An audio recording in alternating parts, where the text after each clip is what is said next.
He says he likes shounen manga because of an inferiority complex and the hero's difficult life at the beginning. But even if that life full of suffering ends up being interrupted for some bizarre reason, it ends up being cut short while a terrible shadow looms in the darkness. That is never the end of everything because, right after the boy's passing, a new journey begins. He receives a second chance filled with special powers and incredible weapons to start over. All this to gather strong allies and set off on a grand journey to defeat the terrible Demon King, taking full advantage of this divine opportunity to be reborn in a medieval fantasy world. But then he shouts furiously, saying that none of this is true and that this whole fantasy is a big lie. The protagonist then reveals that the tragic passing of the boy mentioned earlier is something very real. He reveals that this difficult life was actually his own sad story. This was the tragic personal experience of 17-year-old Park Tae-woon. The boy already knew very well that other worlds did not exist because his own father always said so.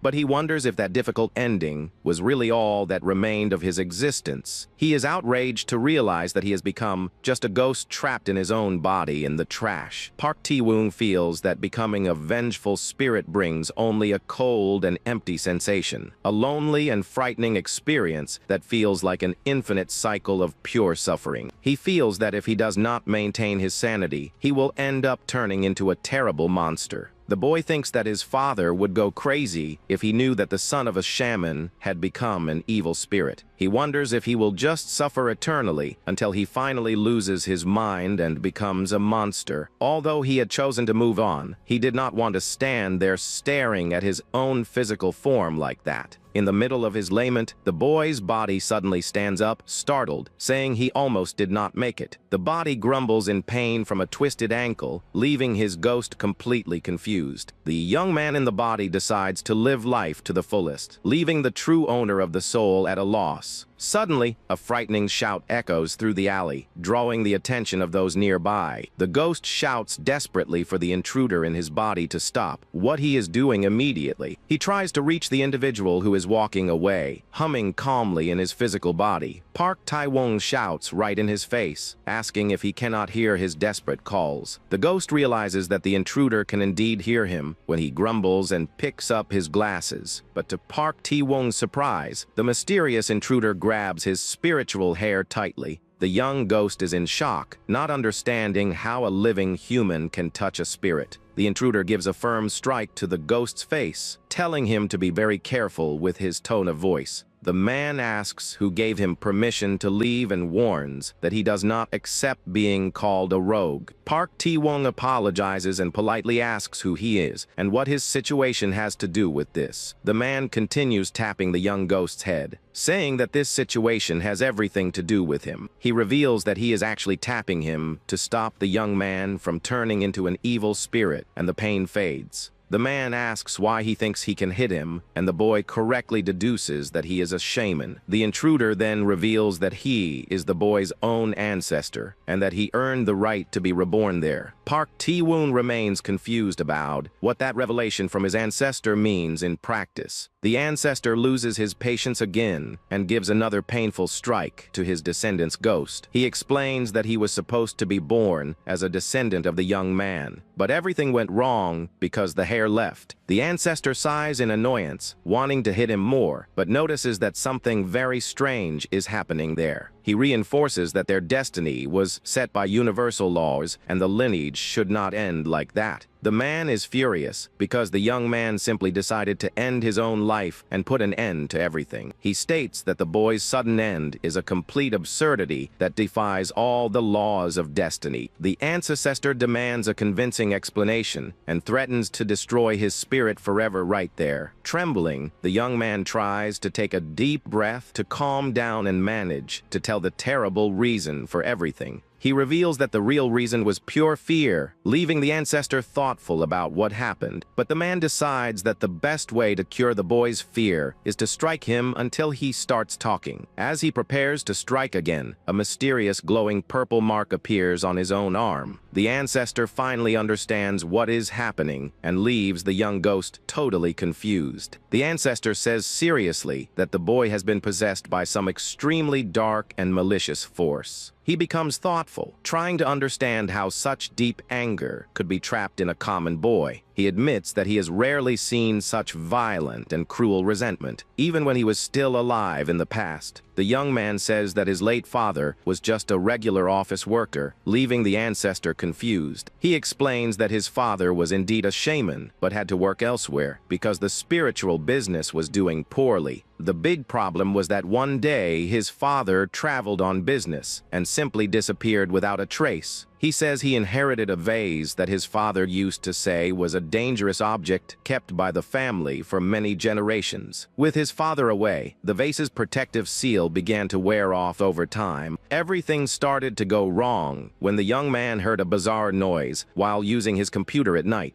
The boy was startled to realize that it seemed like something important had broken inside his house. He approached slowly and found the vase completely shattered on the floor, not knowing what to do. Even living 17 years as a shaman's son, he had never seen a vase break in such a bizarre way. He knew very well that seeing a real ghost would be something frightening for any normal person. But he was already used to strange things because of his family's entire mystical history. The boy decided to leave the cleaning of the vase for the next day. But things started to change suddenly. He decided to leave the house to buy some things at the corner convenience store to clear his mind. It was at that exact moment that he saw, for the first time in his life, a giant arm full of frightening hands. Back in the present, the ancestor mocks his father, asking if the old man did not have any friends to help. The boy explains that his father always told him to look for his best shaman friend if something went very wrong. This friend was a powerful exorcist who could restrain terrible creatures with just his own hands. The tough shaman easily subdued the monsters, telling them to hold on tight because the pain would pass quickly. Suddenly, the silence of the temple was broken by desperate shouts calling for the exorcist monk. The shaman opened the door, surprised to see his best friend's son knocking there so late at night. The monk Byamchil asked if the boy was needing more money for his monthly expenses. The young man said desperately that a terrible creature escaped from his father's vase and chased him there. The monk says he knows exactly what is happening and walks past the boy with an imposing posture. The exorcist states that he does not even need to hear explanations because he can already feel the creature approaching. Byamchil admits seriously that he would have much preferred that the boy were there only to ask for money. He warns that the young man ended up bringing a giant and terrible monster right to the entrance of the temple. The frightening giant purple hand advances rapidly toward them in an overwhelming and cruel attack. The monk Byamchil dodges the attack with extreme agility and begins to count the creature's strikes. He continues to defend himself perfectly while counting each of the dangerous arms that try to hit him. The experienced exorcist dodges several more attacks in a row, showing all his incredible physical strength. The monster continues attacking without stopping in a desperate attempt to crush the powerful warrior. The monk finally counts the 10th arm of the creature, while a powerful blow makes the ground shake. He explains that the 10-armed beast is known in the spiritual world as the 100-year demon. He says that is a legendary monster that a common person would have the luck or misfortune to see only once in a lifetime. The exorcist heroically states that destiny inevitably attracts the strongest beings to combat. He challenges the terrible 100-year demon, telling the monster to come at him with everything it has. The terrible creature prepares to attack with all its fury, covering the sky with dozens of claws. In the middle of the heat of battle, the monk suddenly notices something concerning and is completely in shock. Taewoong thinks they are winning, but the monk turns around seriously and tells the boy to listen to his instructions.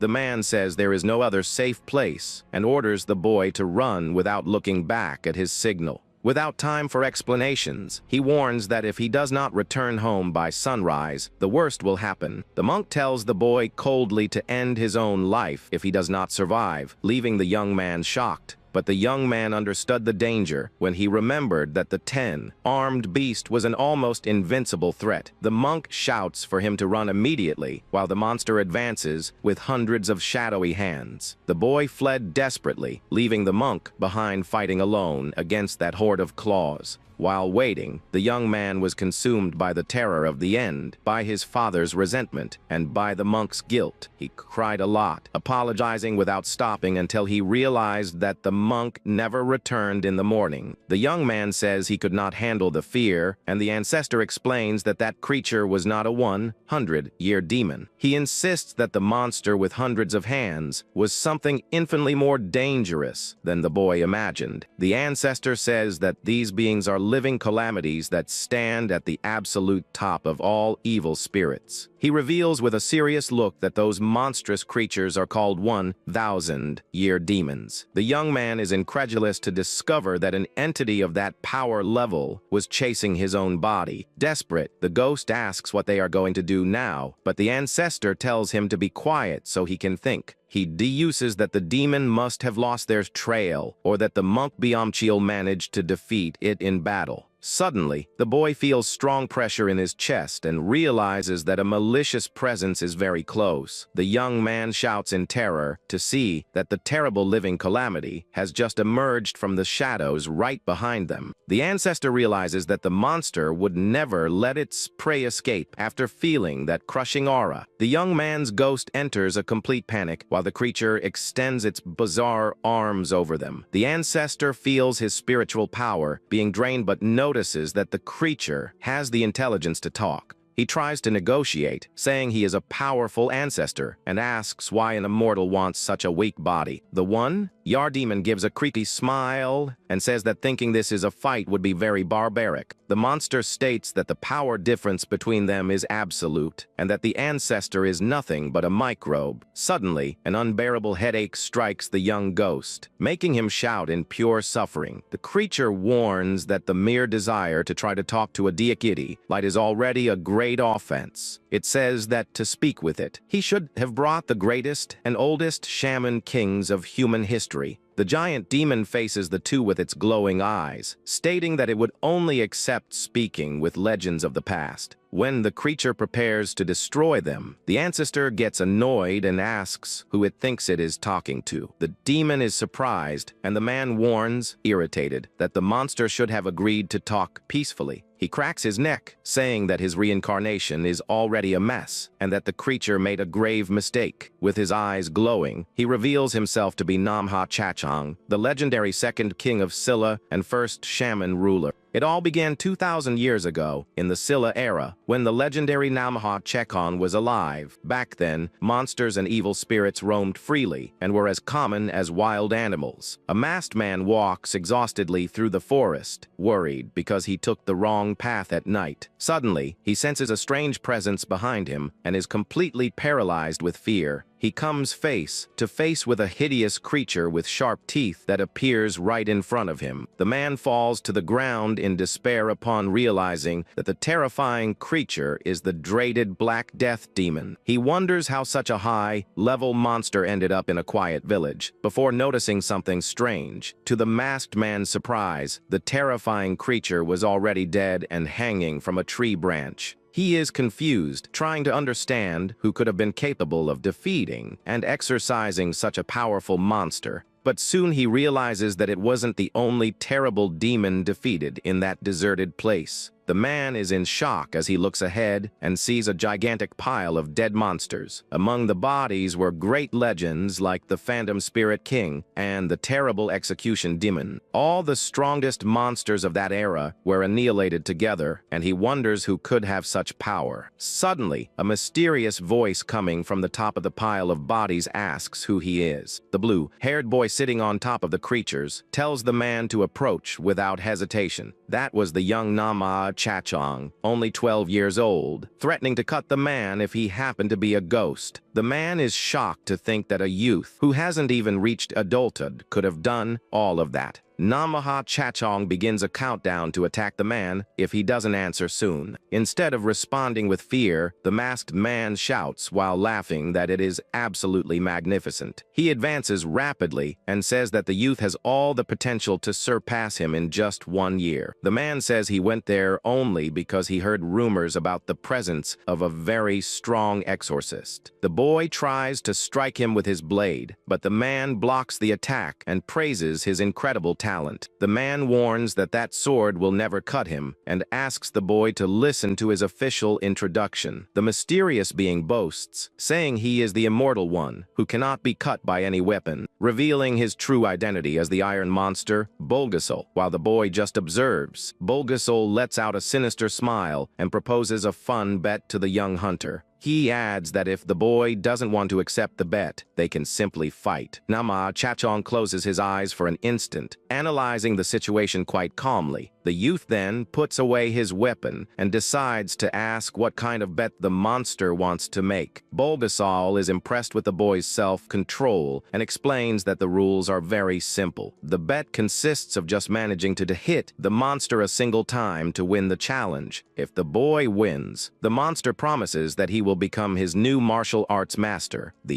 youth is confused, but the monster insists that he liked him and that the two have a lot in common. He claims that the boy's eyes are those of a solitary predator who knows the emptiness at the top, but he warns that he is still immature and promises to make him #1 in the world if he wins the bet. Before the monster finishes speaking, the boy lands a direct punch right in the middle of his face. With the monster fallen on the ground, the youth asks calmly if he is now his disciple. He lands another strong hit and asks if hitting him again means he was expelled from training. The youth continues hitting him and makes an ironic comment, saying it is very easy to get expelled by such a weak master. He gets annoyed at being compared to the ugly monster and mocks the nonsense talk about having empty eyes. The boy decides he is going to turn him into his slave and tries to remember the monster's weird name. Without patience, he decides to name the monster Sunbok, starting a tragic journey for him. The boy orders Sunbok to shout the name of a special move while attacking a wild monster. He threatens to use a painful electric talisman if the monster refuses to obey his silly orders. 3 years pass and Sunbok appears huddled in the corner, trembling with fear upon hearing the boy call him. The youth finds him holding a jar, and the monster tries to lie, saying he was just sleeping. The boy smiles and says he brought a new, perfect tool to help him sleep much better. He reveals the 1,000-year sealing jar, promising to trap the monster inside to test it. Cutting to the present, the hero realizes that that old jar was exactly the same one from his house. The furious monster re-emerges, seeking revenge against the lineage of the hunter who sealed him in the past. The protagonist tries to calm the monster, saying that everything he did in the past had a good reason. He states comedically that everything he ever did was always for the monster Sunbok's own good. But Sunbok doesn't want to hear excuses and delivers a crushing attack, making the two boys dodge. Frightened, the monster shouts furiously, saying he told the hunter to shut his mouth before continuing his violent attacks. The violent attack grazes the protagonist, making it clear that the monster is very thirsty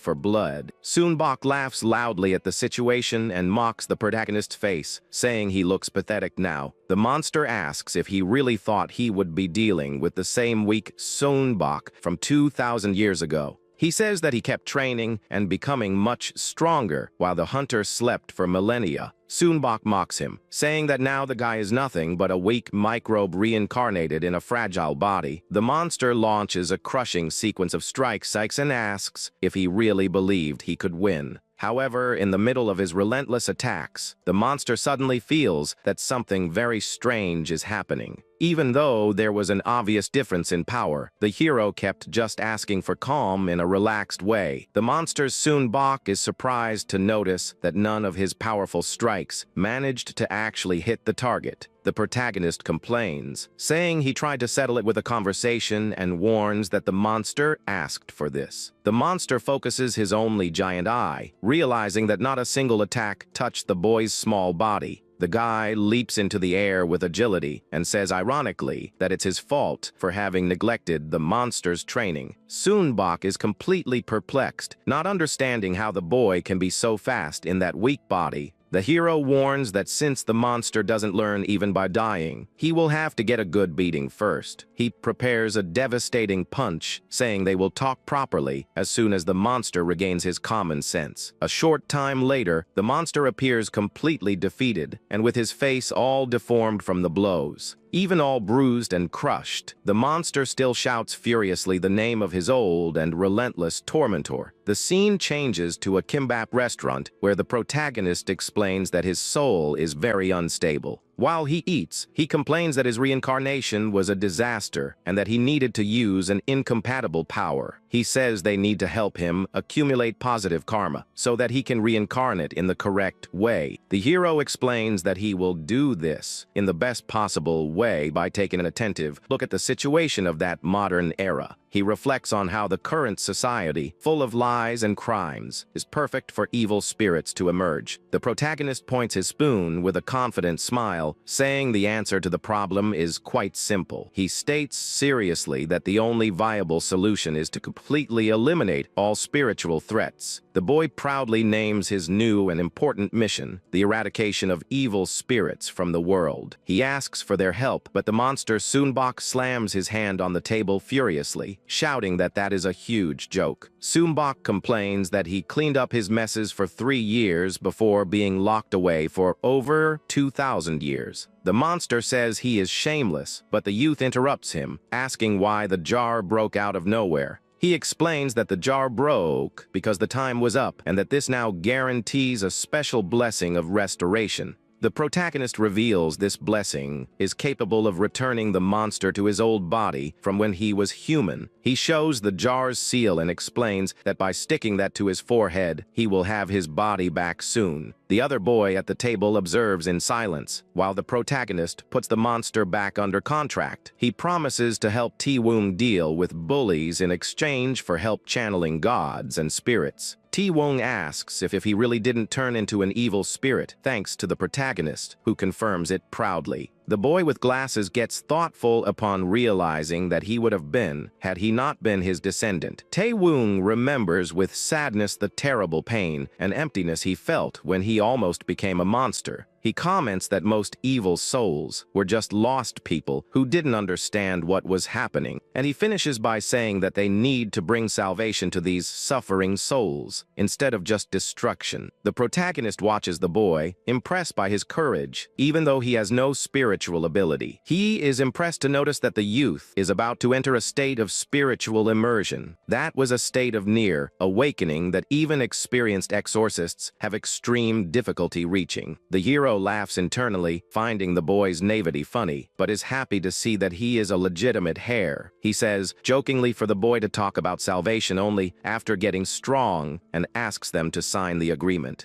But the young man with glasses surprises him by demanding a formal employment contract with all rights guaranteed. The protagonist is totally confused and jaw-dropped, not understanding what the modern boy is talking about. The youth insists that since they are going to use his body, they need to sign a formal document with very clear terms. Understanding nothing, the hero asks if those 4 insurance companies are like the legendary 4 heavenly kings. Ti-Woong tries to explain the insurance details, but the monster grabs the talisman from the table in the blink of an eye and runs away. The 2 boys are in shock upon seeing that the monster fled at high speed, carrying the special paper with him. The hero complains, annoyed that cheater simply fled right after getting his old body back. He says that the cowardly monster ran without looking back, but soon a mysterious hand grips firmly onto the door frame. Tae-woong tries to downplay it, saying he must just be shy about getting his body back, and warns that he is coming back. A tall young man in a black suit enters the place, leaving the protagonist shocked by his impressive speed. The young man with glasses praises the monster's appearance, who was an extremely handsome man in his original human form. However, the protagonist notices a strange aura in the air, and Tae-woong calls the monster, hurried, to sign the contract. They are confused upon noticing that the man in the suit seems to be looking for something else nearby. White-haired man snaps his fingers coldly while holding a bright red Buddhist rosary in his hand. He displays a focused look with his brilliant yellow eyes, totally focused on his objective inside there. The mysterious guy lets out a smirk and whispers quietly that he finally found his target.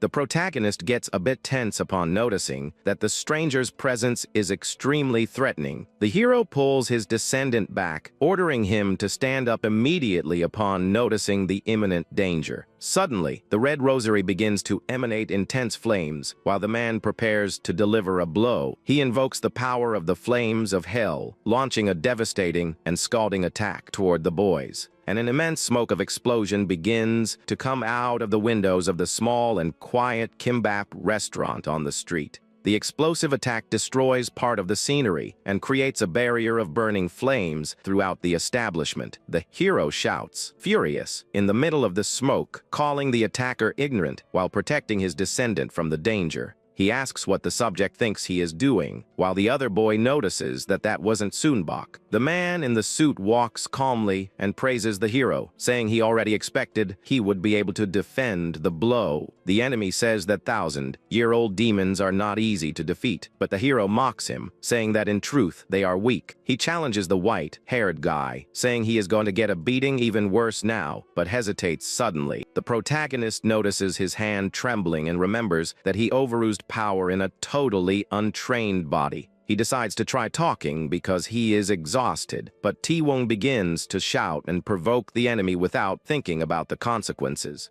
The man introduces himself as Shinal and reveals that he came to hunt the 1,000-year-old demon that seriously injured his master in the past. Shinal warns that the demon's trail ends there and swears revenge for Master Byamchiel, ignoring any excuse from the hero. He points to Ti-Wung, thinking that the boy is the demon, while the protagonist laments the tremendous confusion. Shinal advances with absurd speed to attack, and the hero prepares quickly to defend the new imminent blow. He tells Ti-Wung to duck while he blocks a powerful attack that generates bright sparks throughout the hall. The hero thinks that even tired, he can handle that young shaman, but is surprised by a new technique. He is surprised to see that the opponent is about to conjure an even more powerful and destructive fire against them. A gigantic column of fire consumes the entire space, threatening to burn everything in its path in that restaurant. The protagonist admits the rival's talent but warns Ti-Wung that he doesn't have enough energy to block that attack. He complains, laughing at the bad luck of not having had time to even catch his breath before the combat. Shinal says coldly that he doesn't want to talk anymore and prepares to finish the combat with his intense flames. The demon hunter tells them to rest in peace while he delivers what should be his coup de grace. But a mysterious figure with a sword blocks the flaming attack, saying he cannot do that there. The boys sigh with relief upon seeing that help arrived just in time to save them from that terrible fate. From behind the mask, the mysterious warrior gives a confident smile upon holding the powerful attack with his sharp blade. Shinal retreats a step and asks with anger who his new opponent who dared to interfere in his vengeful hunt.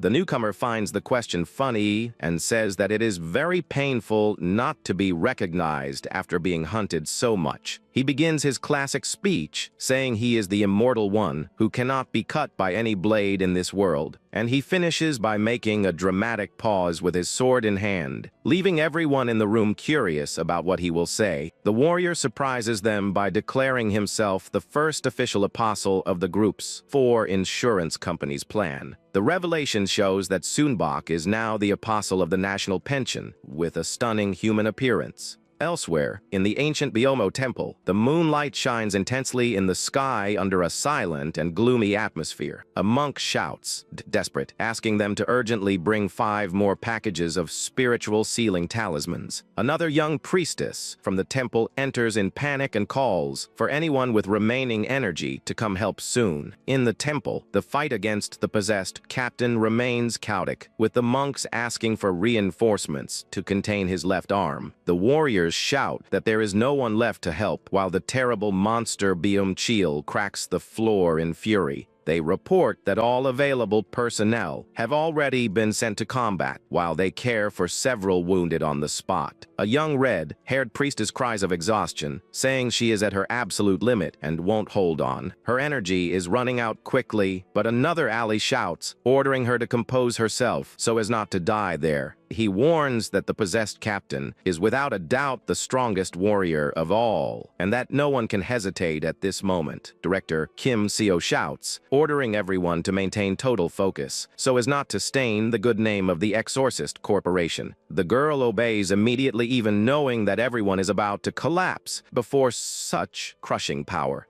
Saho notices that the captain is crazed, using only brute physical force to repel dozens of exorcists together. That furious man is indeed the powerful leader of the combat faction of the organization, known as the Tiger Gate. Captain Byamchil continues roaring furiously, spreading terror and black smoke everywhere in the temple. Saho notices that the regular team won't hold out and asks if they manage to contact any other strong captain. Suddenly, a huge black serpent silhouette appears on the spot, and a voice asks if the captain is possessed. The new captain laughs loudly, mocking the colleague's situation, and Siho laments that the worst of them appeared there. The dangerous newcomer says this stains the captain's reputation and licks his fingers with a sadistic smile on his face. That was Saiyan, the insane leader of the Serpent Gate, who asks cheerfully if it's a problem if he kills the captain there. Saiyan looks at the night sky, smiling with mockery, and warns that, as leader there, he will give his first official order. He orders directly that everyone leave the place immediately, leaving the other exorcists shocked by the command. Saiyan throws some papers behind with disdain, while walking calmly toward the terrible possessed monster. Kim Siho says they cannot run, and thinks to himself that Sion is too dangerous to be left alone with the captain. Saiyan ignores the warnings, focused only on his own fun, and comments that Saho must be the host of that ritual. Siho tries to introduce himself, but is hit by a quick blow from Saiyan that scares him and cuts his cheek in an instant. He is paralyzed with terror upon noticing the speed and the absurd murderous intent of that evil captain. Saiyan laughs with disdain at the director, who fell to the ground, and says that he only obeys a single real boss in his whole life. He flashes a scary smile and asks in a threatening tone if there is any other superior of his present in that temple. The others watch in panic and respond, trembling that there is no one else, while the monster Byamchil continues growling. The possessed captain lets out another deafening roar, shining his red eyes and charging with fury toward him. Byamchil delivers a violent punch against the floor, opening a huge crater and spreading dust throughout the temple area. Saiyan dodges with ease and asks mockingly why his friend is in that state, so deplorable and pathetic. He questions if that humiliation was the reward for the justice the friend, always defended with so much pride in the past. He puts his hand on his forehead with an evil smile and warns that he is going to give him a good practical combat lesson. He focuses his shadowy claws, known as the serpent's fangs, and warns that things that are too rigid break easily. In the blink of an eye, the shadowy claws pierce the possessed captain's shoulder, making blood splash through the temple's air. Byamchil spits a large amount of blood, feeling the terrible pain of that brutal and precise blow from his opponent. Saiyan smiles cheerfully upon seeing the colleague collapse defeated on the ground and decides that it is time to end that joke once and for all. He declares that, for being possessed, the friend is now considered an evil spirit and that, for this, he loses all titles. The villain raises a dagger to execute his own friend under the pretext of exorcism, leaving those present desperate. The young director Kim Sao shouts in complete despair upon noticing that his dear captain is about to be murdered. Suddenly, a mysterious voice calls Saina, "Little snake," while a drop of water falls, generating a great dark wave. Saiyan feels an absurdly powerful presence approaching from behind, undoes his sarcastic smile at the same time. A young and imposing female figure holds Saiyan's arm, ordering him to stop the attack against the defeated captain. The other exorcists look surprised, thinking it is just a child, but Director Siho warns them in panic. He explains to the scared colleague that that person is, in fact, the great supreme king of their entire corporation. That mysterious being is known for being the closest to a god, reigning at the supreme top of the 12 branches of Ryong. He commands all 12 spiritual divisions, represented by the legendary animals, under the organization's protection. That is the supreme leader Chenryong of the Dragon Gate, who asks sharply why he dares to try to hurt the tiger. Saiyan returns to smiling and says with mockery that he never imagined that the leader elder herself would appear to resolve the situation. He confesses, laughing, that he attacked knowing of her affection for Byamchil just to see the look of despair on her face upon seeing him die. The imposing Chenryong calls him again, "Little snake," with a tone of voice that freezes everyone's spine in the environment. She opens her scary bright blue eyes and warns coldly that that was already the second time she called his attention. Sahyun gives a sarcastic smile and says that he almost died twice in that instant. He raises his hands in mockery and says that taking his life would be easy for someone as strong as she. The villain approaches her and whispers that she only caught him off guard, but that will not happen again. He flashes an evil smile and challenges the Supreme Leader to try to attack him one more time. Sahyun's murderous aura is so overwhelming that the young exorcists around begin to choke with terror. The young director Kim Si-ho can barely breathe and feels that he is about to die with that pressure. Chien-ryong puts her hand on his shoulder and asks calmly if he has ever had his guard up. She releases a scary pressure and calls him Little Snake, leaving the villain totally paralyzed. The leader warns that she knows he doesn't want to hurt the tiger and orders him to stop playing and help. She also tells him to stop tormenting the young ones, and Sahyun just lets out a sigh of discouragement. The villain changes his attitude quickly and says in a joking tone that she always knows how to read his thoughts.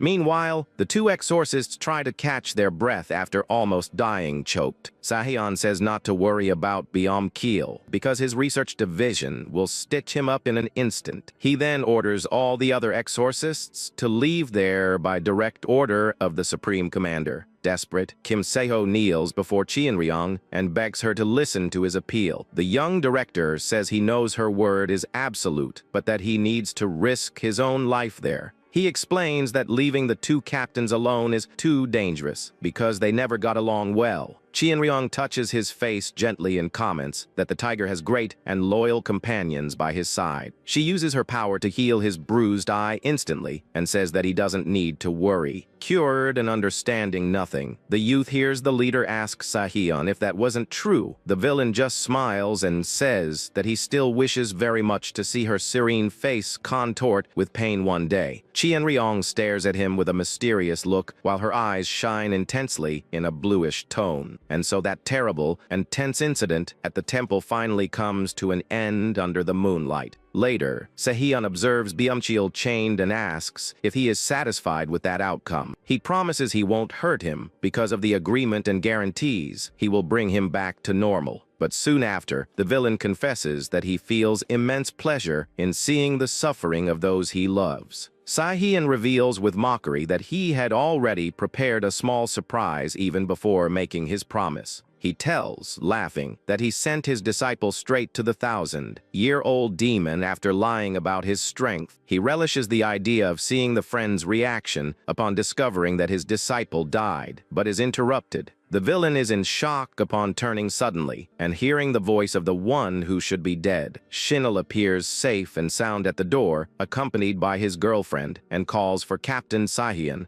The youth greets the captain respectfully while the villain tries to disguise his immense surprise. Sahyun asks with a fake smile if he managed to avenge his master by defeating the demon. Shinul says things got confusing, and his girlfriend complains that they are in a hurry. The youth apologizes and says he will report later, leaving the captain totally speechless. Sahyun gets extremely irritated upon noticing that an unexpected variable appeared in his evil plans. He wonders if he should simply break his promise and eliminate them all once and for all. The villain focuses his murderous gaze on Shinul while his shadow takes the form of a giant serpent. He analyzes each of them coldly, thinking about ending the life of absolutely everyone inside there. But suddenly the protagonist appears, running and shouting for the others to wait for him. He complains, panting, of Park Ti-woon's weak body and his total lack of physical endurance. Sahyun observes the scene with disdain, while the youth continues grumbling about the exhaustion. The blue-haired boy finally stops and notices that he is being observed closely by the villain. Sahyun asks with arrogance what he is staring at so much with that serious expression. The villain approaches even more and questions if he is not going to lower his head before his presence. The story then goes back 2 hours before the meeting between Sahyun's group and Chachong. At that moment, the elderly Park Soon, owner of a local snack shop, was at her establishment. Suddenly, an intense battle with destructive flames begins to happen right in front of her.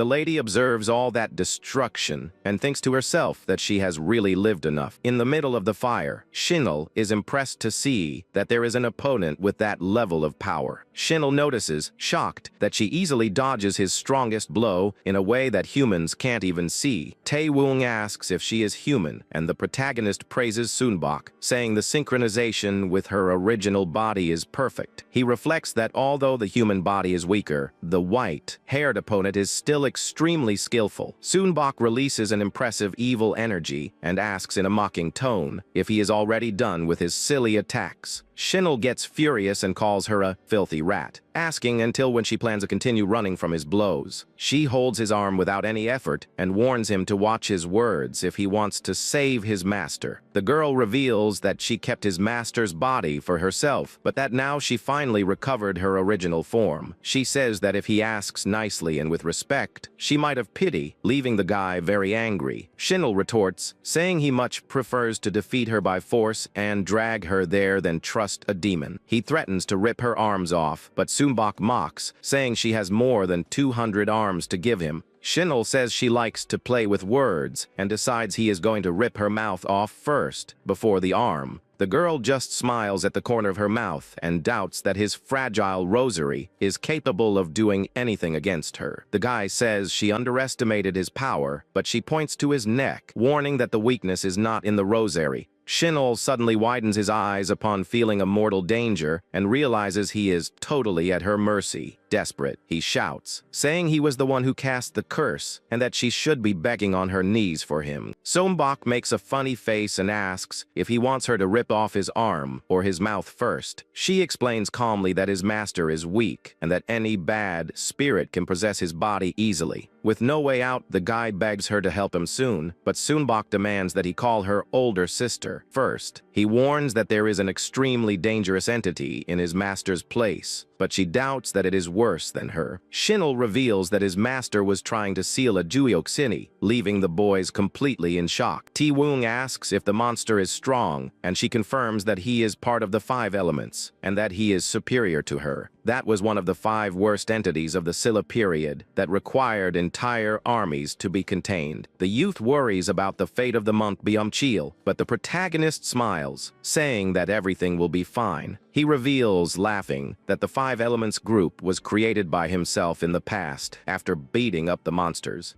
The group decides to leave to save the monk because he end up like that while trying to help their hair. Tae-woong asks if the Duyoxini monster will still remember him after so much time of sealing. The hero admits that perhaps he has forgotten, but says that if things get tough, they still have Sunbok nearby. He takes control of Tae-woong's hand and states confidently that whether the monster's mind remembers or not, it matters little. Protagonist says that even if the monster's mind forgets, his body will certainly remember the beating. Shinel worries about the destruction of the restaurant and the elderly lady, but the hero says that everything will be resolved. The hunter explains that all memories and traces will be restored, leaving the guy in shock at such power. The hero stares at the horizon seriously and says that the spiritual plane has the capacity to do such things. 2 hours later, in the Byumho temple, a deafening roar cuts the silence of the night under the full moon's light. The possessed monk Byumchil screams in pain and fury while the dark power totally consumes his body. He appears trapped by heavy chains while Shinel arrives, running, desperate to try to save him. The guy orders Sunbok to undo the curse soon, but she complains, saying that being rushed takes away all her desire. She stops suddenly upon hearing someone approach and order them to wait a moment before acting. The protagonist appears beside Captain Sahian, who warns that they must not break the seal just anyhow.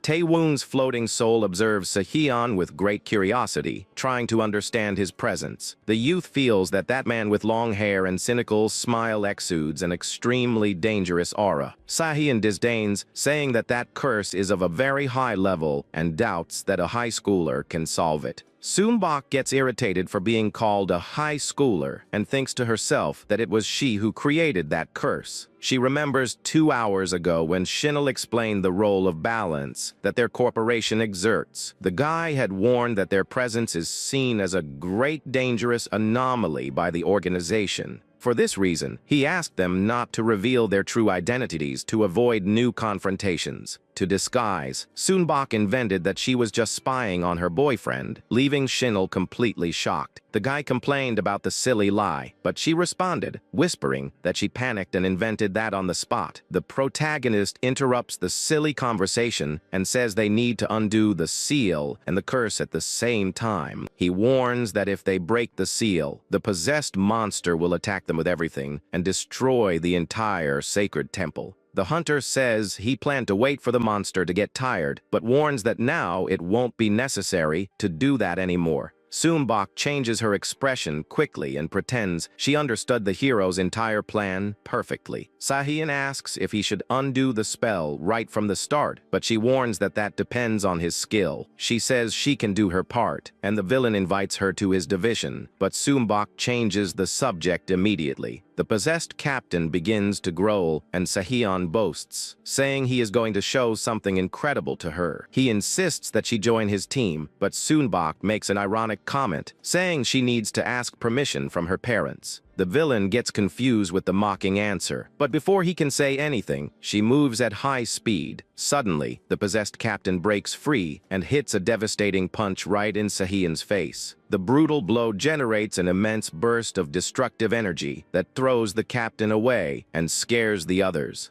The impact breaks the stone floor and destroys part of the temple's structure with an overwhelming force. Taewon's soul screams, desperate, saying he failed, but the protagonist remains calm, analyzing the scene. The hero notices that, in truth, the enemy just acted extremely aggressively against his rival. The Deoxini monster boasts about having hit Cyan and begins to count the remaining adversaries on the spot. He breaks his chains easily and asks with arrogance how mere humans dare to challenge him. The monster stomps hard on the ground and shouts, irritated, saying he will not forgive those who tried to deceive him. However, he soon changes his tone and comments loudly that physical receptacle body is incredibly strong. Due to the wonderful sensation of power, the demon says he is feeling a little more merciful. Goblin King Deoxini asks in a threatening tone, which of all there was responsible for breaking his seal. Soonbok raises her hand quite casually and assumes with pride that it was she who broke his curse. The monster lets out a loud laugh and finds it funny upon seeing that a young girl was responsible for freeing him. He proposes that if she accepts to become his bride, he will spare her life, leaving the girl confused. Soonbok notices he really didn't recognize her and wonders if that happened because she became beautiful. The hero stares at the girl in silence, while Taewon's soul asks what he is observing so much. The narrative goes back to 3 hours before, when Shinul was exhausted and without power to block her attack. At that moment, the girl calculated coldly her options to take advantage of that complicated situation. Back to the present, Soonbok points to the monster and lies, saying he is her dear husband. The hero congratulates her for the marriage ironically, but Taewon shouts, desperate, saying it's not like that. The protagonist warns her, saying that if she chose the wrong side, she will be violating their criminal rules. Deoxini hugs the girl and tells her not to worry, because he will protect her against that boy's threats.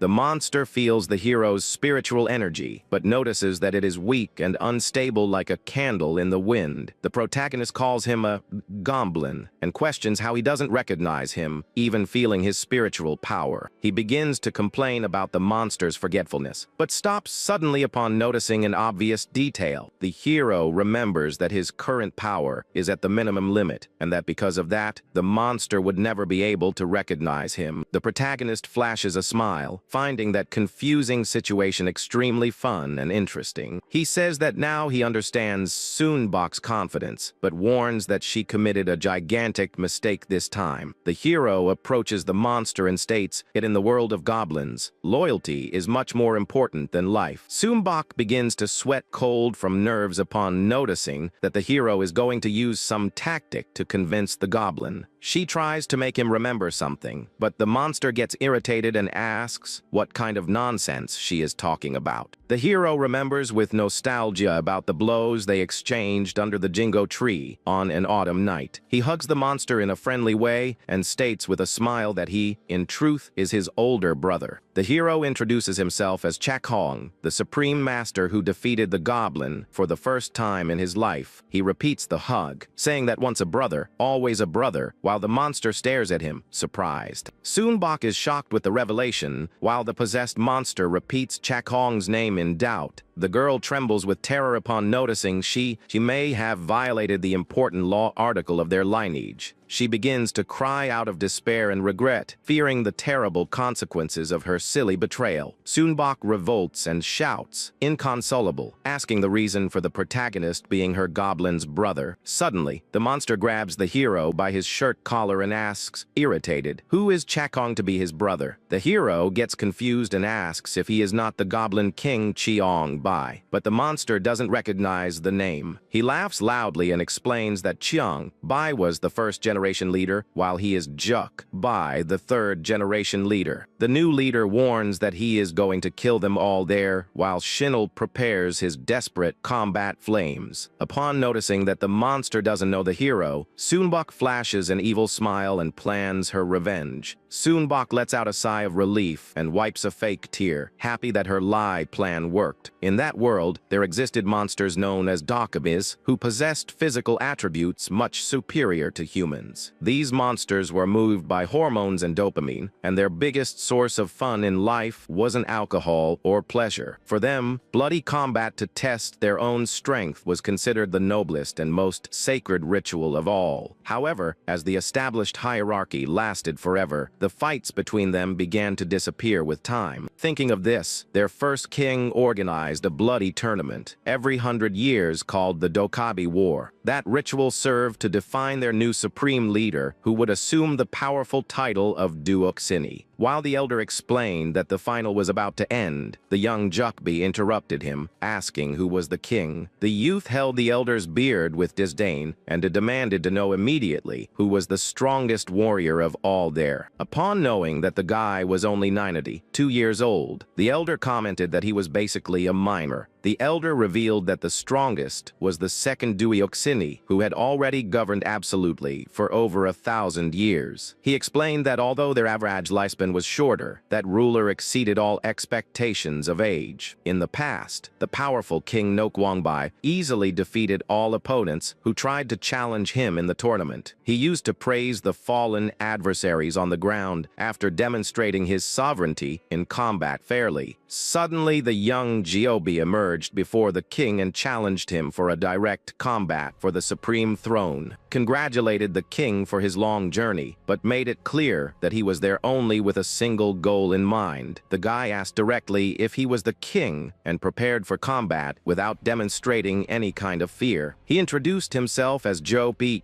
and said he learned from the elder that if he defeated him, he would be the new strongest warrior. The youth asked if there would be a problem in taking his place, and the king just smiles, finding the audacity fun. The ruler warned that color names were exclusive to the strong, but the boy guaranteed that he was very powerful. The king got irritated with his arrogance for ignoring the tournament's rules, but the youth continued insisting on the fight. The others tried to intervene, saying the king was exhausted, but he guaranteed he would never refuse a challenge. No Kwangbi smiled in an intimidating way and warned the young invader that he was only beginning to warm up for the fight. He promised to give the youth a severe lesson for breaking the traditional rules and asked if he was ready. Jopi flashed a confident smile, showing his sharp teeth, and said he didn't even need to ask. The youth leapt into the air toward his opponent, starting the combat under the light of the full moon in the night sky. The two collided with an absurd speed, generating violent shockwaves throughout the tournament arena. The king prepared for the confrontation, noticing that that boy was not a common adversary to face. Jokbi told the old man to get ready while he delivered fast attacks that surprised the experienced ruler. The audience commented, laughing, that everyone there had already been scolded by the king when they were younger and inexperienced. They believed that defeat would do the youth's education good, but the elder suddenly began to sweat cold. The elder's shock had a good reason, since the fight that should be quick turned into a tense combat. The two continued exchanging violent blows without stopping, showing an absurd physical resistance on both sides.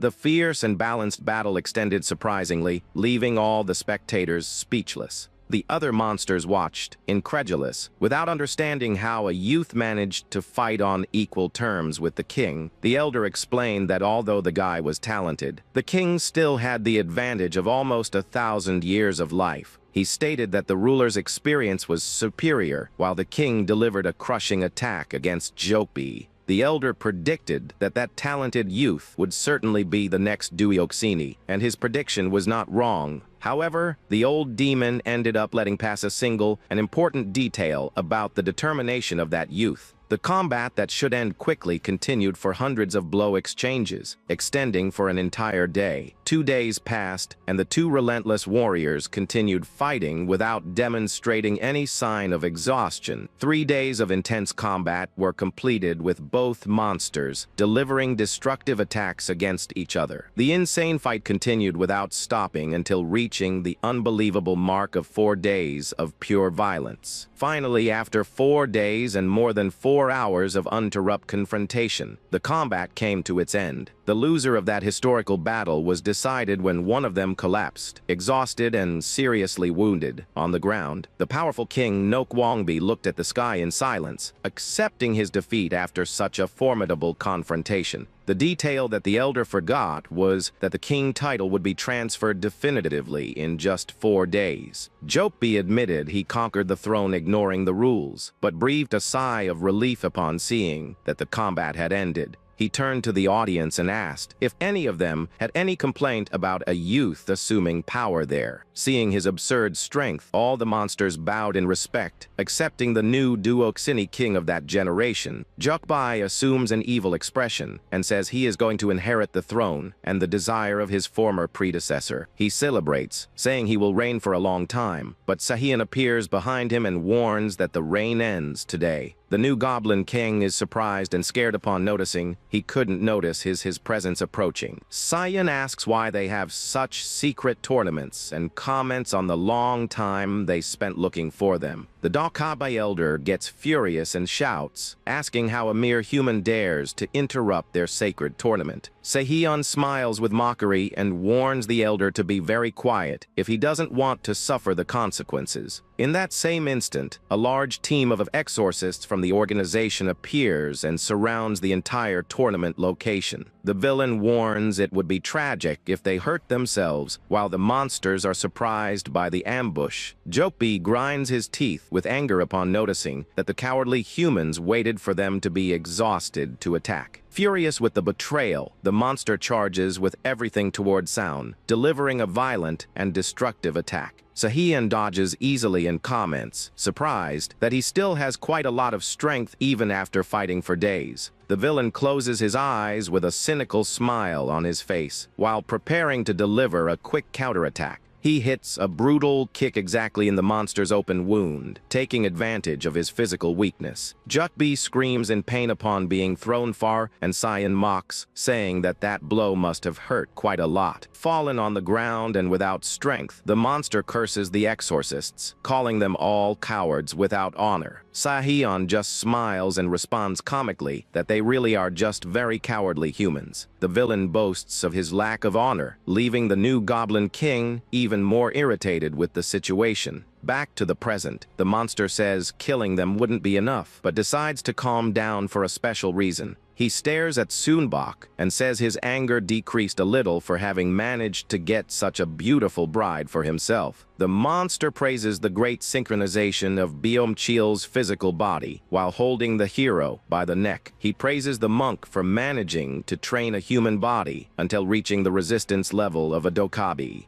Jukbi says they are lucky and warns he needs to leave to find Nokwongbi and his other brothers. The monster orders everyone to go away while he spares their lives and carries Sunbok, who cries for help. Shinel feels impotent and wonders if the three of them together would have any chance of defeating that monster. Suddenly, the protagonist proposes a direct duel, leaving Sunbok and the demon hunter surprised with the audacity. The Goblin King stops walking and asks, surprised, if the boy really wants to challenge him to a combat. The hero smirks and proposes holding a Dokavi war right there against the powerful king. The monster thinks it's just provocation, but Sunbok reminds him that a real Dokabi never refuses a fight. Jokbi approaches the hero in a threatening way and guarantees he is going to make him regret that choice bitterly. The monster raises his finger to dictate his rules, but the protagonist interrupts him to impose a fair condition. The hunter explains he would be at a total physical disadvantage and proposes a duel of alternating blow exchanges. He suggests they hit one at a time to keep the dispute fair, leaving the Goblin King confused. The hero asks, ironically, if the monster is afraid of losing the dispute in case they fight like that. Jokbi accepts the challenge, laughing at his audacity, and decides to start by delivering the duel's first blow immediately.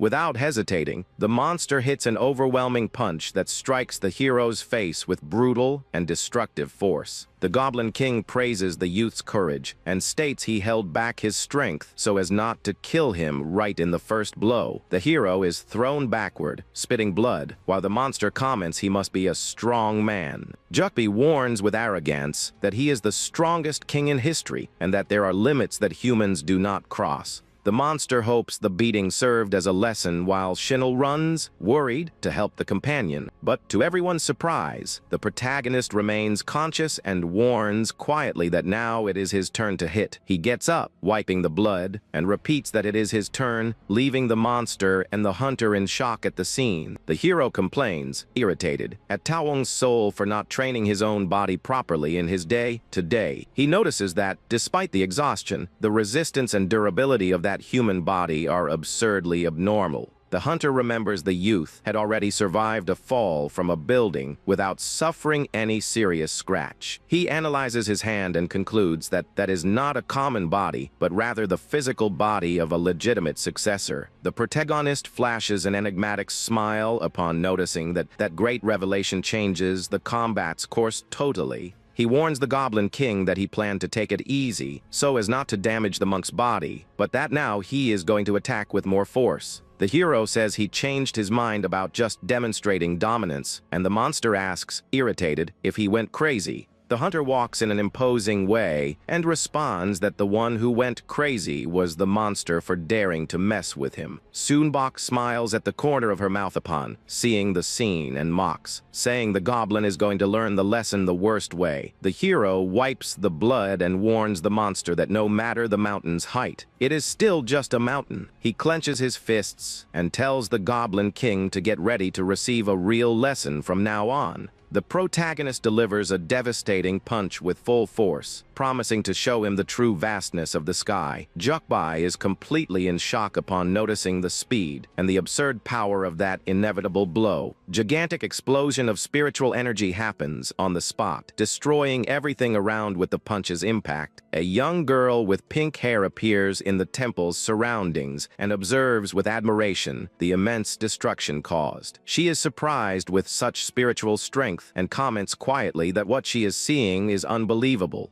The girl walks through the destroyed location and comes across a torn body that seems to be Sahian's corpse. She stares at the bloodied body with a serious and worried look, whispering the captain's name amidst the ruins. But suddenly the youth begins to jump with joy, celebrating that she hit the jackpot with the rival's death. She mocks, saying he belittled field work but ended up dying there, until she hears a voice behind her. Sahanri emerges naked and comments that she arrived very late, revealing he needed to use a risky skin-changing technique. The girl tells him to shut his mouth and asks, irritated, if he did any nonsense with the possessed monk Byam-chil. Sahyun changes the subject, saying he also took a strong blow, and she mocks, affirming that he lives up to the name of Serpent. The captain smiles at the corner of his mouth and comments that, despite everything, he is absolutely certain of one single thing. He points to the horizon where a gigantic column of spiritual energy is shining intensely in the sky. The force of the protagonist's blow generates a whirlwind of smoke and dust that can be seen from very far away. At the previous battle's location, the corporation's exorcists run against time to restore the destroyed restaurant. The group's leader orders that they erase the memories of the 14 witnesses before the damage calls even more attention. He points to the elderly lady, owner of the snack shop, warning that she is the last witness remaining there to have her mind erased. The lady cries and asks if she really needs to forget, because she says that at her age, each memory is precious. She tells with sadness that her late husband had just appeared in her dream, but the exorcist does not hesitate. The man says there are no exceptions and touches her forehead to erase her memories, even against the elderly lady's will. The exorcist reflects that erasing memories is a complex process that demands altering emotions and details at the cellular level. He lights a cigarette and thinks she shouldn't be sad about losing the memories of that night. He reveals that, in truth, consuming others' memories is like living in an eternal hell every day of his life. Back to the temple, Shin'il observes everything in silence while the dust of the great battle finally begins to settle. Sonbok and Tiwoong's soul watch the scene, completely shocked and speechless with the outcome of the duel. The terrible Goblin King Jokbi appears fallen on the ground, defeated, and asks, frustrated, why the hero missed the punch. He demands to know the reason for the protagonist having missed the blow on purpose, instead of finishing him once and for all. The hero explains that if he hit him with full force, the monk Byam-cheol's body would end up being totally destroyed. He flashes a confident smile and mocks, asking if the monster would have withstood the punch had he hit. Surprised with his wisdom and strength, the proud Goblin King kneels respectfully before his new older brother. The protagonist smiles at his loyalty and says he has only two simple conditions to forgive him for good. The first condition is to free the monk Byam-cheol's body, and the second is to capture the traitor Sonbok. Sonbok enters into total panic upon seeing the hero pointing his finger at her and ordering her immediate capture. Suddenly, the protagonist runs out of his strength and Tiwoong wakes up back in his own body. Understanding nothing, the boy with glasses looks at his hands confused, while Sonbok notices that the hero's soul finally fell asleep. The Neural celebrates, saying the danger passed temporarily, and prepares to get even with the defenseless boy. However, before she can do anything, the Goblin King Jokbi attacks her by surprise and holds her firmly. Sonbok screams in pain and gets extremely irritated with the sudden attack from the one she thought to be her ally. She shouts furiously, calling the goblin a madman, and reminds him she is his senior disciple, demanding more respect. The monster ignores the complaints and warns he is just fulfilling the second task left by his older brother. Sonbok tries to defend herself by twisting the hero's order and invents that he wanted the goblin to take good care of her. She says that the hero ordered him to give foot baths and feed her well, leaving the Goblin King confused and thoughtful. The monster questions if the brother would really say that, but Sonbok guarantees she has known his methods for millennia.